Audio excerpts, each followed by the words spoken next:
It's a great honor and privilege to introduce Hannah Greenberg.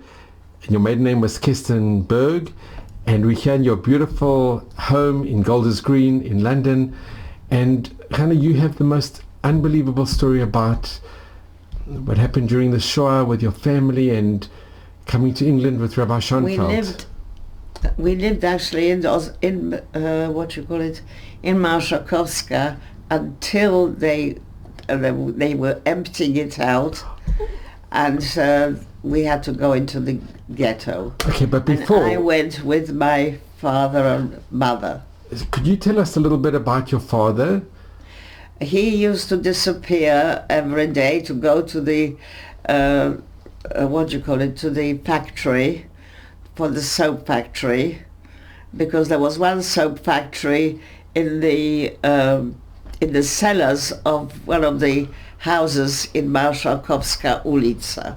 Is that the street that you were born in? Yes. And in Warsaw. I was clean girl, plenty of soap. And what year were you born in?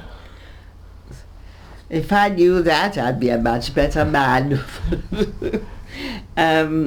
Not quite sure, 38 roughly. But it you could don't be know the 6 date. months one way, 6 months the other way, I'm not sure. I just can't say because I don't really know. It's on my passport, it's what I gave them.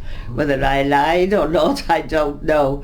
It's always been with Dr. Schoenfeld as well, 1938. Mm-hmm. And the 22nd of December was not my birthday. It was the birthday of the Catholic girl whose name I took during the war, when everybody else was in the ghetto. My father took me by the hand. It must have been about before March, February. I can't remember. What did I know about these things? So you were only... About 3, not quite 3, I'm not sure. And Hannah, can I just ask, you have a picture of your father? Yes. So your father came from a very frum family? Yes. Gera Hasidim, the whole lot of them. And when he was young, his parents told him that he must go to yeshiva.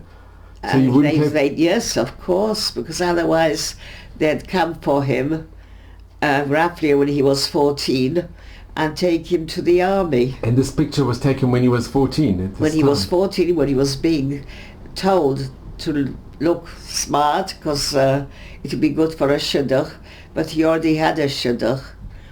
This girl, whose name was Goldman, Jadwiga Goldman, she's not on that photograph. Mm-hmm. She came to live with my Zayda and Bubba and Zayda because her mother died.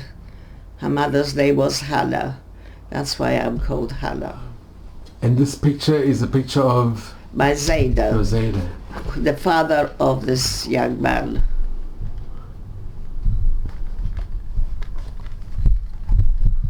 And Hannah, just out of interest, how did you manage to have these pictures? My cousin over there, she had them.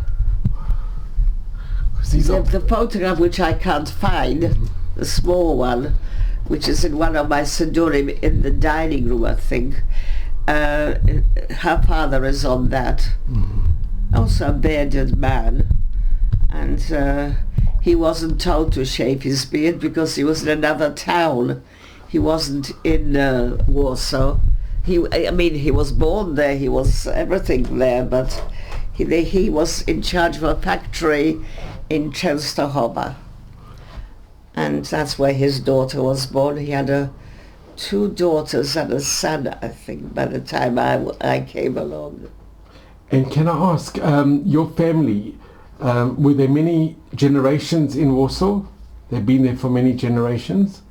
Must have. That's something I can't tell you. I was just a baby. I just remember going shopping to Koszykova ulica as well, because that's when they, you go to, they didn't have shops like they have Kosher Kingdom now. They had Like a market? A market. That's koshikoba. It's a koshik is a carrying implement, a basket.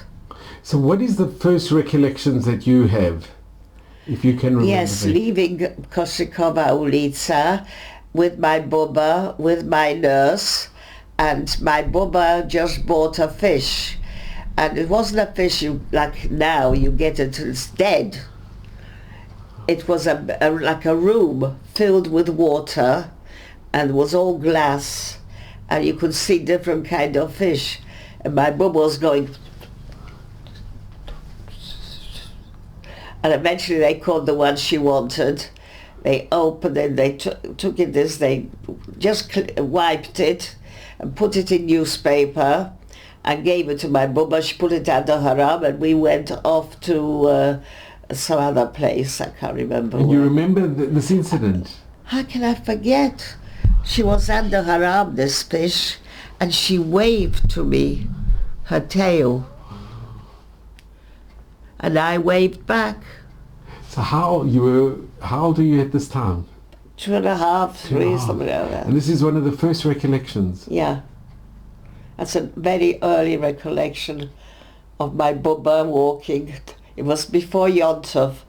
It was before Rosh Hashanah. That's why she wanted the whole fish.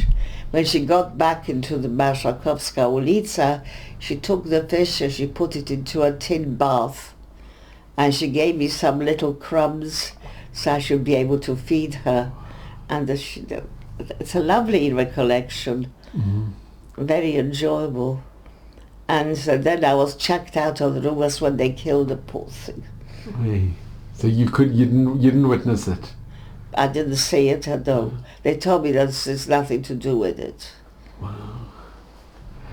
And what do you remember? Do you remember when the Germans invaded, the bombing on the 1st Not of September? really. I don't remember much of the bombing, which is funny. I remember the bombing later, when they were, and I think Marshakovska ulica already was damaged. I'm not sure. I can't tell you, because I've never been back there after that. The only time I came back is when I met Dr. Schoenfeld, which was years later. I lived in a village called Anin.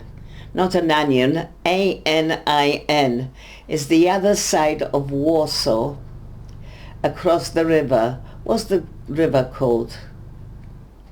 The Polish river. No, I've seen it. You have to look it up in the thing. Mine is somewhere up in the loft. How did your parents take you there, or how did you get to the other side? They were all very busy in the ghetto, cooking, making things, because in the cellar they had made into a little shul, a stiebel, for my cousin's bar mitzvah. He was 13. So they made us a rov, they had everything. I remember one of the Rabbonim who was killed. What's it called? Zemba. You know, I remember it because it's Wow. teeth. But can I ask, do you remember leaving your house and going to the ghetto? I don't remember that at all. Just hiding on certain days when the German, not being allowed to go near the window, because the Germans would shoot if they saw an open window with anybody looking out. And did you have other siblings, brothers and sisters? No, I was. And then I remembered bar mitzvah, and I remember also just before the bar mitzvah, my mother disappeared. I saw her go. I was the last person to see her. I was in a cupboard, high up in the kitchen. That's where people used to keep their pacific stuff. But there was nothing there except myself, another little boy whose name I don't know, and his bubba. And that's it. And my mother was waiting downstairs, well, I was below, warming some milk up, because the stove was hot still, and it was a coal stove. And she was warming some of the milk for me. I can't stand milk. So I got no milk now. And she was warming it up, and then she heard somebody at the door. And I saw, because, those cupboards which hang over these openings, they've got little windows with a mesh. Mm-hmm. So through the mesh I saw her pick up all these things with my bottle and throw it into a coal scuttle. The Germans walked in, and she told them to welcome them, and she walked off with them. When my father came home, he says, "Where's Mummy? There's plenty of room in there. She was supposed to be with you." She says, "Oh no, she went to play with two little boys. They weren't much taller than her." I don't know whether she was tall or not, but they were about the same height. And they had sticks in their hand, guns. I didn't know they were guns. And I said, "Yes, she went to play with them, with the two little boys with sticks in their hand." That was the end. I never saw her again. She never waved, nothing. And I just want to show, this is a picture that you have of your father and your mother. And your Bubba. Mother, Bubba, that's his mother. Mm-hmm. Was that the Bubba who was holding the fish? Yes.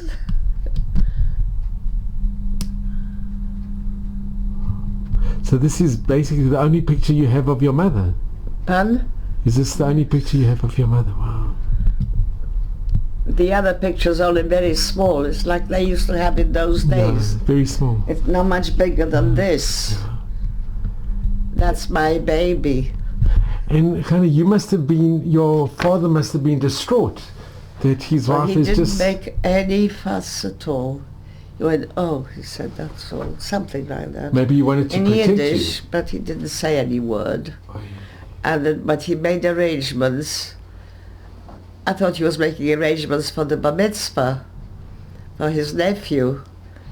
I don't know, but the next thing I know, I'm all dressed up, extra clothes in the doll's pram, which you just saw as well. So this is a picture of Yes. you, and here you're about 2.5 years old. About 3-ish. 3-ish. Not sure. That pram came with me, and I had it till after the war. After the war, in 1945, we separated, sort of thing. I wasn't so interested in it. There was a doll there, but the doll was taken away by the Catholic woman I lived with. And my father took me to the Catholic women straight after what happened with my mother. After she just was taken, he took me.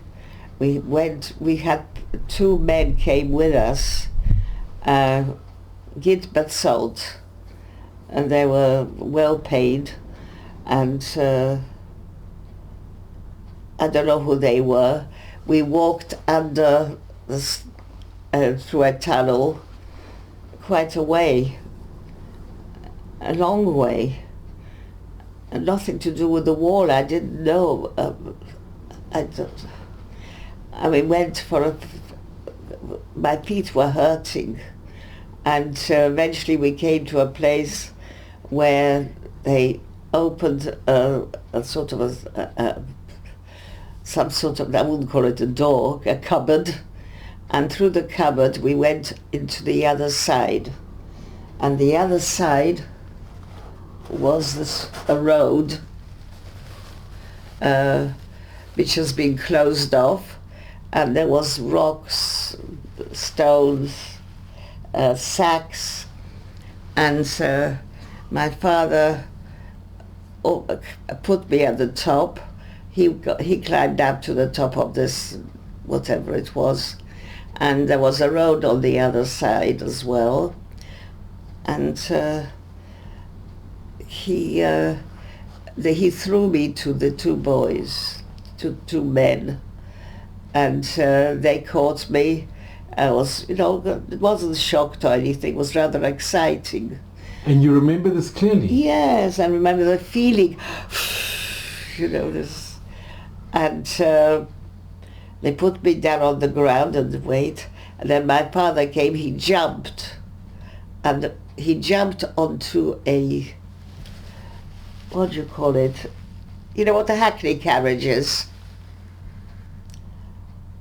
How long did you live in England? I've never, South Africa and Israel, I've never lived in England. Well, in Poland they had these hackney carriages as well. It used to be with 2 or 4 horses, mm-hmm. But there was no horses, there was just the carriage itself. And that had a cover like a pram, like a doll's pram, mm-hmm. But huge. And that's what I was standing on. So it was quite, I felt quite safe. That's where they caught me and put me down on the ground.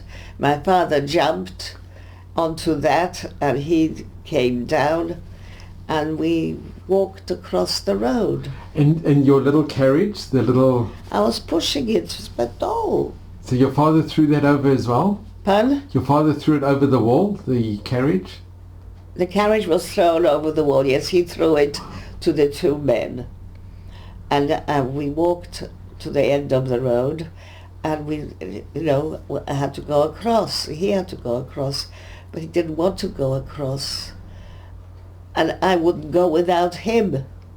So I'm holding onto his clothes and a German officer came and he said, "What you trying to do?" He says, "She's going to see her grandmother." So she says, "Oh." He says, "But don't be so stupid. She's a kid. You can't let her go across the road, but there's no cars. She is scared. Take her across the road yourself." So he took her across the road behind the wall. And he walked me to the end of it. She was there, the Catholic woman, and he gave me a squeeze and he went back and she took me to stay with somewhere where she was staying.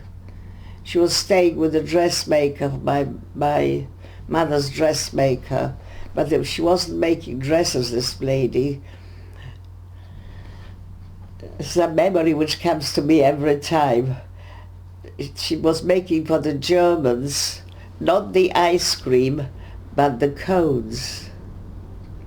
And she had a big tray like that, and she poured on it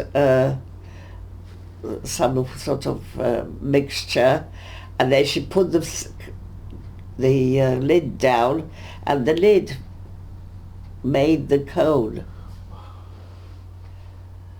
And I was left with the bits which were left over. There were hundreds of bits. I wasn't particularly hungry, but this was sweet, this was nice. And did you ever see your father again? No. That was the last time you saw your father? He walked back into the ghetto. He had a bar mitzvah coming up. I don't know whether it was next Shabbos or what. And the nun that took you in, was she good to you, or? The one with the ice cream, she was lovely. She knew me from my mother when she used to make her clothes. She gave me over to the other lady who had something to do with the business as well of my father's. There were oil wholesalers, oil, soap, candles, things like that. And I went to live with them. And did you ask what's happened to your parents? This must have been... I was 3 years old. That's the way life goes, and that's it. But I had to be quiet. I wasn't allowed to go near windows. I was, most of the time, during the day, under a table, large table, just while we got here. This one is folded, I think about 10 feet long, 4 feet wide. And underneath there was an upturned bath, and I was underneath that. When Germans came to the house, she used to give them sok malinowy, raspberry juice, and they loved it. I was under the table, under the upturned bath, and they put their feet on the bath. And Hannah, were they good to you? Was Who? the people that took you in, were they? Yes, except that I wasn't allowed to cry. I wasn't allowed to make any noise, and I wasn't allowed to go and play with the other. I did at the beginning play with some kids, but then I wasn't allowed anymore.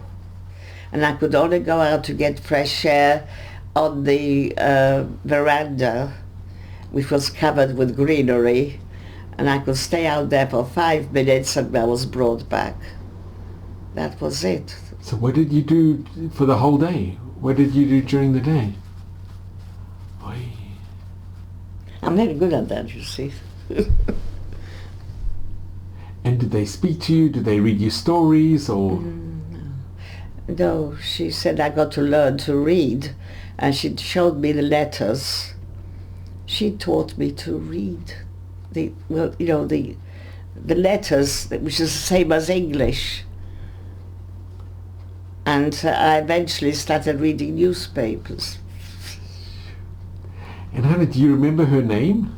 Yes, Pani Liszkiewicz, Zosia, I think, Liszkiewicz. So they actually endangered their lives. But my to name save wasn't being, when I was with them, it was already changed again. I became Danusia Sarnowska. That's her daughter, married daughter's name. The other daughter who liked me, who was nice to me, her name was, oh glory, I can't remember at the moment. It sounds very Yiddish or Germanish. And it will come to me, but not just like that. But the Sarnowska lady, she didn't like me, especially when her father died in that house, the flat that we were in. How did he die? He had cancer. I didn't know that was until I learned it when I went to England already, that the word raka was cancer. And you spoke to them in Polish? Yes, I spoke Polish because I had a Polish nurse and a Polish governess. So who was in the family? There was the mother and her 2 daughters. Pardon? No, they were not there. They lived with their husbands. One of the daughters, the one who was nice, Marisha, she's in the other room, in the dining room. Got a photograph of her. Here she is. Marisha. Ciocia Marisha. And she was nice to you? She was good to you? No, she just used to come and visit her mother. But she was nice to me, and after the war, she wanted to adopt me. So, she told her mother to take me, Buchstel, Maria Buchstel's her writing. She took me to the priest of the village. It's funny, have you met Rabbi Lau? Yeah, He had a similar story, didn't he? I just wonder whether it was the same priest. I don't know. I wanted to speak to him, but there was such a busy when we lived in Nottingham. He came to visit us, so I never asked him. I don't know his name, so it wouldn't help really. And he said to her, to this Catholic woman, yes, and what did you promise her parents? All I want is for you to pour a little bit of water over her. He says, but what did you promise her parents? I'd give her back to the Jews. So why don't you go and do that? Have you seen any Jews? Because I haven't seen any Jews. Tomorrow morning, you pack her case with her, whatever she needs to take with, and you take her to Warsaw. I'll give you the name of the street, and you give her in there. That's Jews. And Dr. Schoenfeld had my name then, but I never met him yet, because I went to an orphanage from there. They sent me to an orphanage in Zatrzebie. Zatrzebie, I don't know exactly where it is. Don't ask me how to spell it either. I was there for a year, and we were all... Was this after the war? After the war, yes. Can I just ask you, during the war, did you always have enough food to eat? And it wasn't, it was quite enough, yes. But no, it wasn't anything fancy. I didn't have any ice cream or beautiful cakes or no. And did the family go to church, or did they want you to go with them to church? I went at the beginning with them to church, but after that I was hidden, so I think that was too... Now, they endangered their lives in order to save you. Yes. Were they given Chasidei Umat Olam? Pardon? Were they given righteous amongst the nations? Were they given vaccination? Righteous, to be Chasidei Umat Olam at Yad Vashem. Were they ever honoured? I don't know. I can't tell you those things. All I know is that they probably were given some money by my father, and some used to come from a German on a motorbike. I don't know whether he was a German, but he used to come and leave an envelope. And can I ask, during this time, did you ever ask them what happened to my parents, or? No. I just knew that he said that as soon as the war is over, he'll come and get me. And you always knew that? Yes.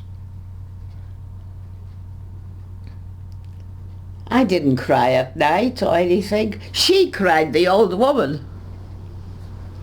She cried, and she shouted, "Złodzieje, złodzieje, thieves, thieves." I was terrified when she screamed, because the walls are not thick. There's people next door, people upstairs. Why did she cry thieves? Pardon? Why did she cry that word? Why did she use... I don't know. She was on the edge as well, I suppose. Because if they would have been caught, yes, they did kill any person that had hidden. They would... Well, her husband died from cancer, and her daughters both came to the village for the funeral, and the younger daughter, who I didn't like, she wouldn't have me at the funeral as well. She wouldn't? No. So I was put under the table while they went to the cemetery. I didn't mind. I didn't want to see dead bodies. So I was happy, and I was learning to read as well. Did they ever hug you, or were they ever loving towards you? I don't remember. I think so. Sometimes she was. Especially when I went down on my knees. But I stopped that.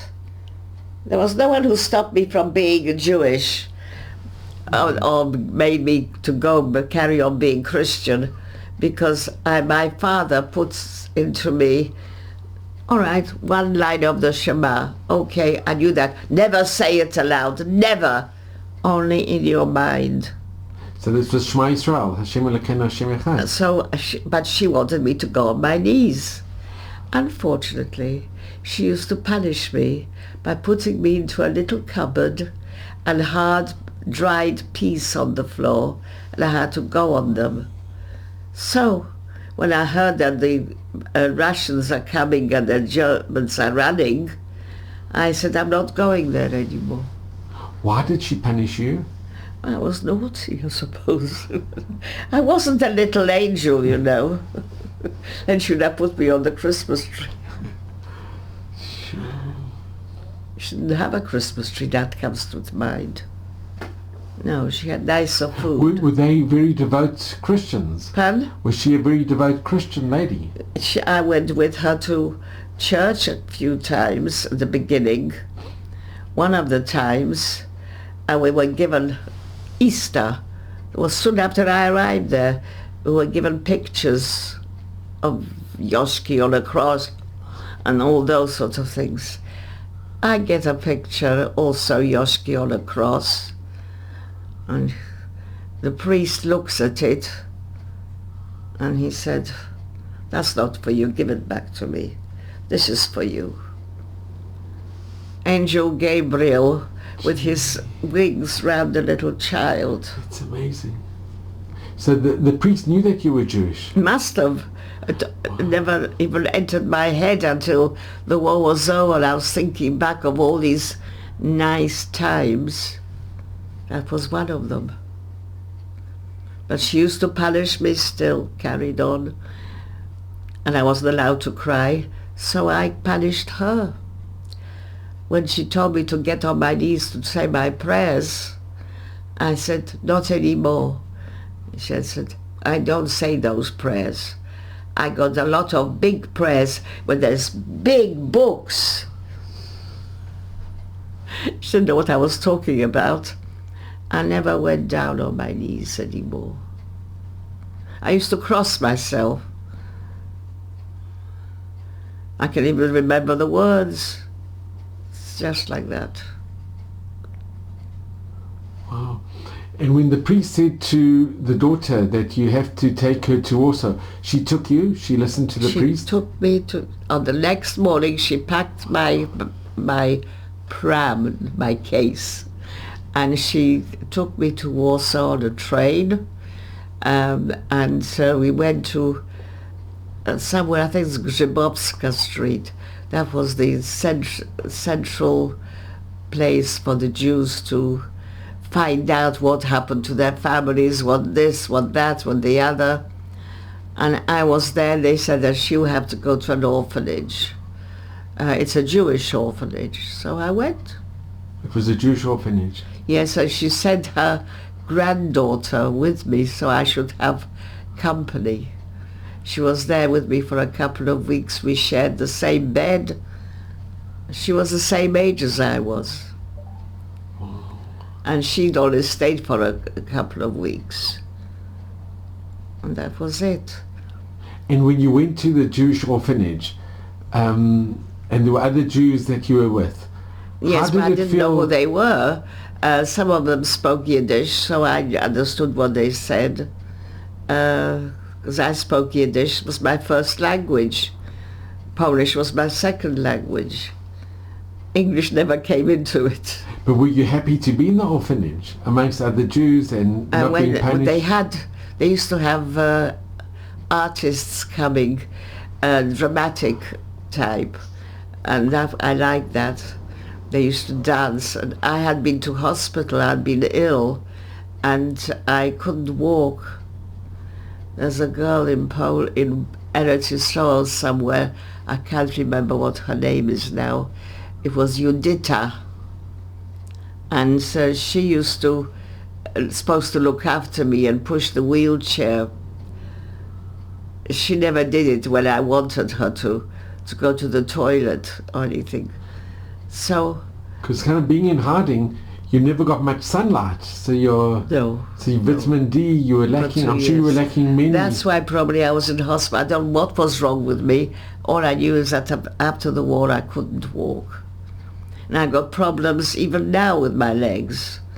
But I pretend there's nothing wrong.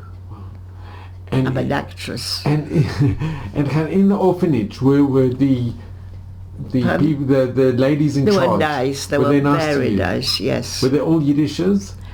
Pardon? Were they all Jewish? Yes. There was no Christians there. And the other children, they were also... They were all Jewish. And did you make friends in the orphanage? Yes, but I don't remember them. I remember them roughly, yes. Because my cousin, whose bar mitzvah it had been in the ghetto, he ended up in Buchenwald, in Majdanek. He ended up, and after the war, he ended up in Paris. And by that time he was about 16, 17, I don't know.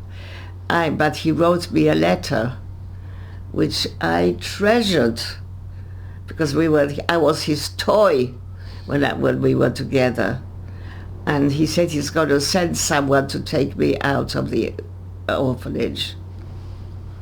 I started packing already straight away. And my cousin came for me, that one there. And the one underneath, the one with the three other people. Rutger. Oh, yes. So this is in Shesterkova. Yes. That's... So if you could just speak a little bit about this picture. You are on the... that's me. That's Rutger. Those are the other people who shared the same flat. And this is in Shesterkova? In Częstochowa. Actually, where this table is, where we all are, my bed was there actually. They moved it because it looked like a nice corner. And you stayed with them? I stayed with her. They were all in the same flat. There was not many places. She took you out of the orphanage? Yes, and she was with me. What was her name? Her name was Rutger Kestenberg. And how long? She became Ruth Lastman. And one day, when she was still Kestenberg, before she told me she was going to marry this man called Lastman, Adolf Lastman. That gave me a shock.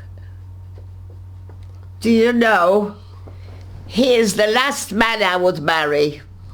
That's what I told her. I'm now in touch with the baby she had. She never thought she'd have any children. That's why she wanted me. He didn't particularly want me. He wanted a boy.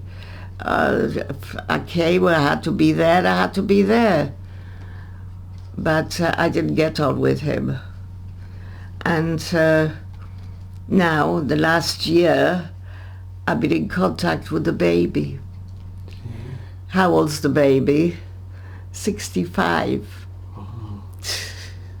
He lives in Australia. How long were you in Shesterkova? I don't think it was more than 2 years. I'm not sure. I can't. 45 to 47. And were you related? Only with her. How were you related? How was the relation? She was my uncle's oldest daughter. I told you about him. He was the oldest one. Yeah. He had a boy first as well. It's amazing, this picture. And how come they decided to live in Shesterkova? He didn't decide. His father sent him there to open the factory. You can't open it here. We've got 2 factories here, 3 nearly. There was soap, in 2 or 3 factories of soap. There was a factory of oil, which they had, oils and candles and things like that. And there was another factory of cutlery. And how did they survive the war? She was in a concentration camp. They did experiments on her. That's why she could not have any children. And along came Andrew. I never met him until a year ago on the phone. Wow. And we still talk once every couple of months. Was she in Auschwitz with Mengele? Pardon? Was she in Auschwitz with Mengele? Sorry? Was she in Auschwitz? Was She was somewhere, I don't know which one. Did she ever speak about being in the camps? Or No, she no. didn't? And the other parts of the family, how did they survive? They are actually, one of them I think lived here and I didn't know.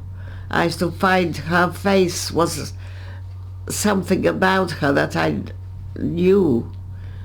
I didn't know, but they all dead. And Hannah, how did Rabbi Schoenfeld get your name, and how did he manage to take you to England? We went to back in Częstochowa.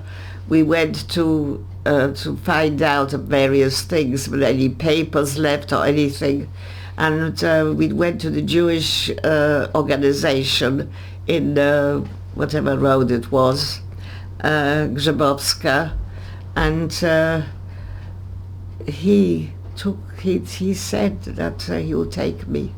Did you go back to Warsaw?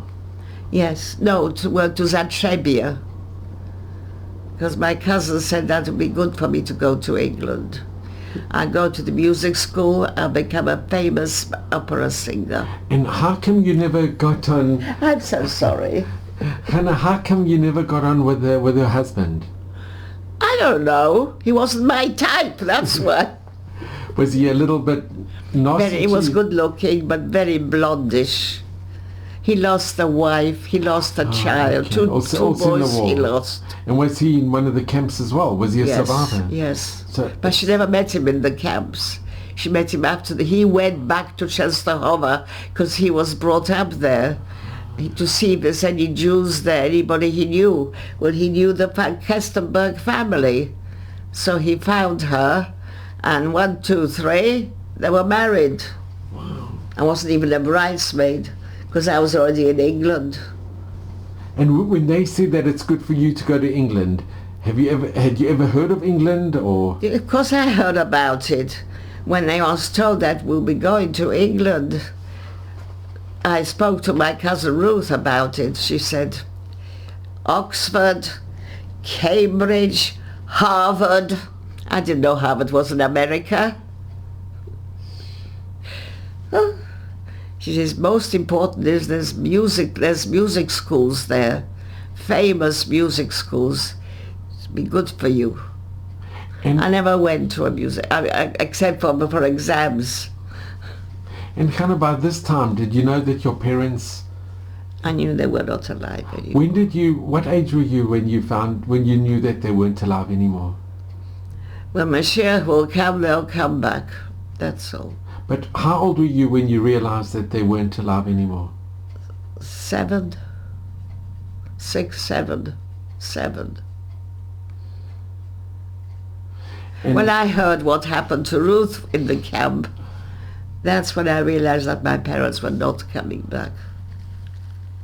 it must have been very hard for you to... It's the way life goes. It didn't sort of... But I knew that Mashiach will come, then they'll come back too. So it didn't really worry me. So here we have a wonderful picture of Rabbi Schoenfeld. My pin-up boy. So, Hannah, if you could just tell us a little bit about your first He was like encounter. a father to all of us. Some of them were older than him, but it made no difference. He was about 28, 30, I don't think he was more. But all the kids thought of him as a father.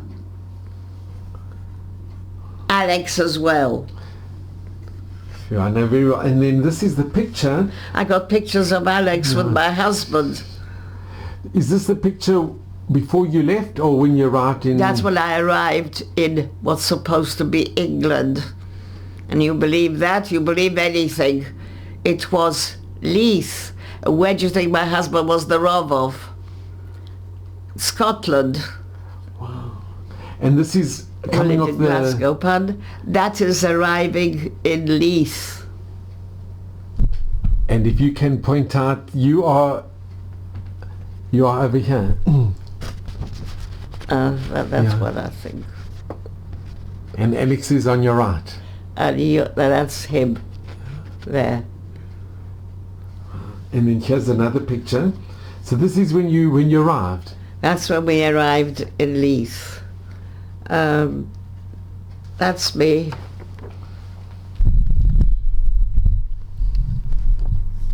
And that's Alex. Hello, Alexei. And Hannah, can I just ask, when you first met Rabbi Schoenfeld, was this in Poland when he came to? Yes, yes. And what was your impression when you saw him for the first time? Film star. I thought he was a film star. He was handsome, he was kind, he was warm, he was lively, he was everything. Yeah. And going on the ship, that Pardon? must have been your first he time was that wonderful. you... Do you remember going on the boat? Yes, going on the boat. He made sure we were welcome. The last bit was a bit of down, one step, because it was up a lot of steps, but... And you weren't scared to go on the boat or to go to a new country? Going to England, Harvard, Oxford, Cambridge. And did you make friends with the other children? Some of them, yes. You know, the one I told you was not nice to me in the orphanage. She's on it as well. It's a very bad picture. She's blonde and she's next to me, just there. You can't see. But you made friends eventually? I met her, but once I came off the boat, that was it. This man with the cap on, he had a shop on the top of the road here, coats and dresses. But it took me a little while before I realized who he was. And one day I was looking at this picture, I said, that's him! And Hannah, can I ask, what happened when you got to England? We went to Stamford Hill. It was Yom Tov already. But he said that it doesn't matter, we have to get on the bus, go, and we'll make Yom Tov as soon as we arrive in Schonfeld Square. It wasn't called Schonfeld Square. I don't remember what it was called. I thought it was a Sem, but it's something else. And you were all placed in the... Some of us had family, some had friends. As a man went by just before you arrived, went past, he must have gone to shul. His parents took in, took in one of the children. I'll tell you who the person is. Not him, they took in a girl called Marisha Kozak, I think, yes. Now, you've heard of the name Ed Miliband. Yeah, he was... You know something about him? Sure, we also say by Rabbi Schoenfeld. Yes. Yeah, yeah. He didn't come over with Dr. Schoenfeld, his mother did. His mother, yeah.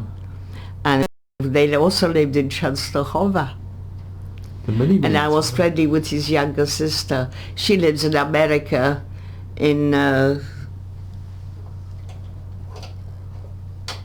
let's see, I've got her address. Wow. What's her name? Kozak. Two sons, two brothers. She's not married. Two brothers. She's from Ish. She's from Ish. Yes.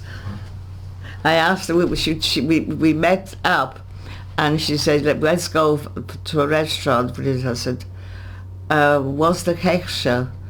He says, well, you can't read Hebrew, you won't know. If you can read Hebrew, you'll find out. And she says, what do you call that? I said, oh, that's very good. Kozak, there we are. She lives in North 90th Street or something.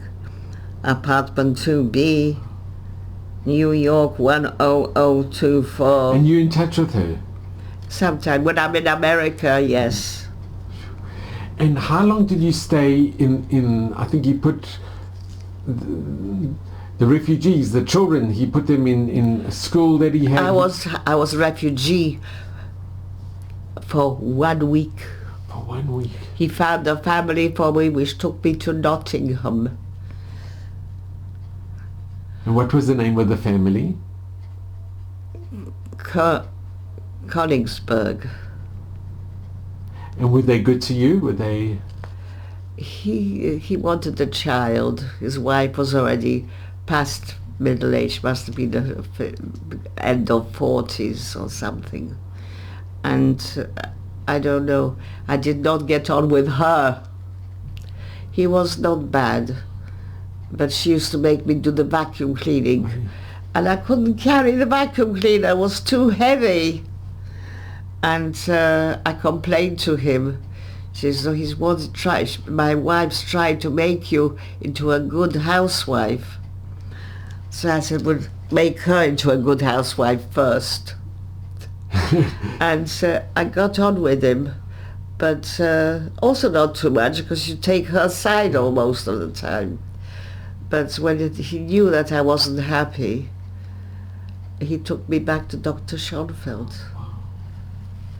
He told me he was going to take me back. I went, oh yes. I was quite... You were happy to go back? Yes, but he promised to visit me. He never did. And they went to live in America. I never kept in touch with them. And how long did you stay with them? 2 years. It's a long time. Yes. A long time. And they never kept in touch? And while I was there, we went back to London, and I stayed with another family. Took me there, also in Stamford Hill. Mr. and Mrs. Samuel Barber. That's on the wedding photographs you saw. No, not those. Yes, the lady on the right, on my left. So this is your wedding? Mummy Tilly, my mamila. She was lovely. They were good to you? Yes. Did they have other children? They had 2 children. One got just married at the beginning of the war, and she went into hospital because she was ill. She was 24 and she died. She had another daughter who was 16, and she went to have her tonsils removed. And the lights went out because it was wartime, and they missed one of the veins, and she drowned in her own blood. She was 16, not quite 17 yet. So you were like a daughter to them? Yeah, and especially my name was Anne as well, Hannah, which was her daughter's name, one of the daughters. And they were very loving, her and her Oh, husband. they were wonderful. They were wonderful.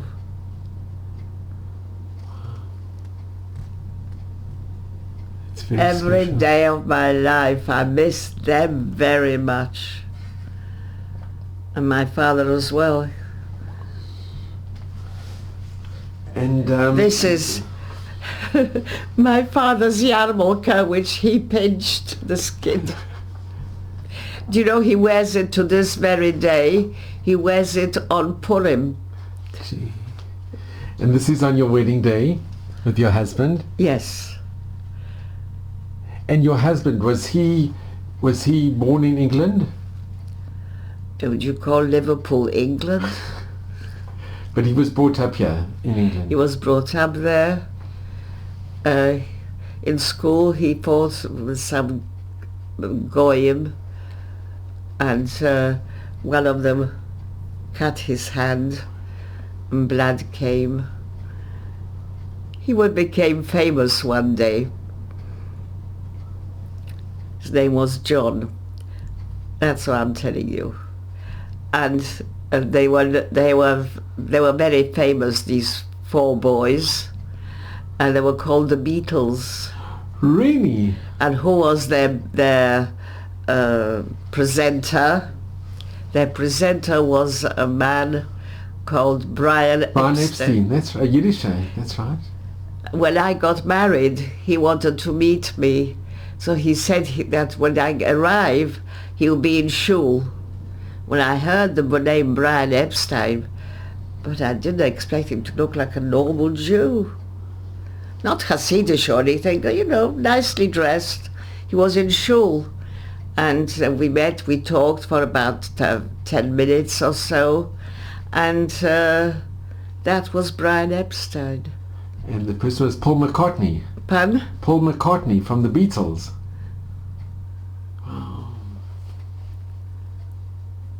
Amazing. And was Rabbi Schoenfeld at your wedding? Of course. And you kept in touch with Rabbi Schoenfeld all the years? The best thing was when he came to my son's bar mitzvah. He came in, was about 450, 500 people in Kinloss, in the shul hall. Was it Kinloss or was it Kainsdorf? No, one in Stamford Hill. As being bigger. And what's it called? Forgot. I'll remember it in a minute.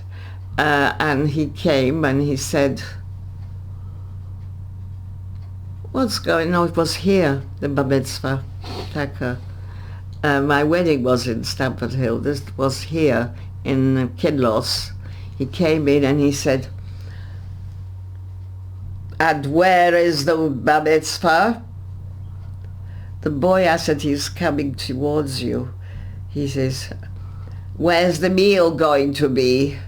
So I said, you were invited for the meal on Monday night. I don't know nothing about it. I only know that was today. I said, that's for people who live too far to come. Well, I live a long way away. I said, yes, I'm talking about people living in Nottingham, in Glasgow, and Israel. I said, they'll come late. But the dinner was on Monday night. You were invited to the dinner. Yeah, I know. My wife told me it was dinner, but I thought it would be today. I said, I'm sorry. And he was also already not well. His face was on the side. Oh. But he spoke at my wedding. Yeah. He spoke at the bar mitzvah. And he kept in touch with all the children, most of the children that he brought over. My husband used to take me there every time we were in London.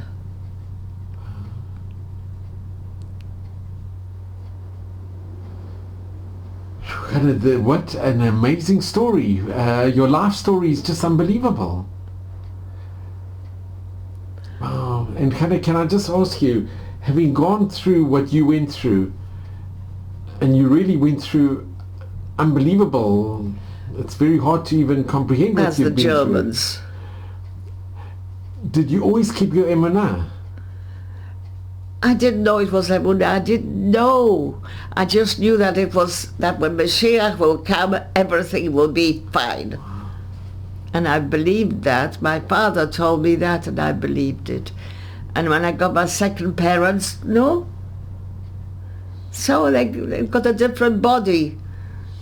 That's all. But they're warm and loving. Well, fantastic. And the Shema, the verse of the Shema that your father taught, the verse of the Shema, you always remembered that verse when you were in. But that's not what made my Yiddishkeit strong. You want to know what made it strong? When my father used to daven in the ghetto, his tzitzis, put them around his finger, and he kissed them, and he took them to my bed, and I kissed them. Then he took his tefillin, and he took the smooth side, and he went like this to me. And then he took the rough side. He says, and that life is rough or smooth, rough or smooth. And you remember this? Yes. I remember more than that. That one day, many years later, my mother, my second mum, Tilly, Tzivia, my daughter's called Tzivia after her, Tzivia Rochel. My mother took me to the mikveh because I was a bride. I knew where I was because my mum took me in the ghetto, out of the ghetto, together with one cup, and she took me to the mikveh, and she left me being looked after by the lady. And I smelled the steam and the sweat. I knew where I was. As it came out, I said to my mum, oh well, I said the perfume was right. Amazing. And Hannah, if I could ask you, because your experiences and what you've seen in your lifetime, what message do you give to the future generations, to your grandchildren, to future generations? I've told them, I've spoken to them, not too much, sometimes very funny things, sometimes not so funny things, but I have paper. Oh. But what message would you like to... You won't forget to tell the Howards that I've got his photograph. Hannah, what message do you give to the next generations? What you've gone through and what you've experienced? That Hashem is there, Hashem is everywhere. And if anything goes wrong or right, it is Him, because it's the right thing for us to happen to us. What is for us to get better and it's part of our life. And Mashiach will come and everything will be okay. It's amazing. It really is amazing. It's never left me, even when I was not very religious, when I was Catholically minded. But I just want to come in and I just want to thank you personally. I'll just bring down. Hannah, really, I'm so grateful to you and thank you so much. Now, I just want to thank you. Oh. I am so grateful to you. No, I'm so grateful to you. I thought you were going to pray. I'm extremely grateful to you, Hannah. It's been very special to hear, and it's such a privilege and an honor, really, to be here in your home. And I'm so extremely grateful to you. And you should just have nachas and mazel and brocha. Will I have a copy of this? Of course. Ad Meve Stream, just in good health. And thank you so very, very much. I hope Hannah, you are really an inspiration. Mazel and brocha in your life, please God.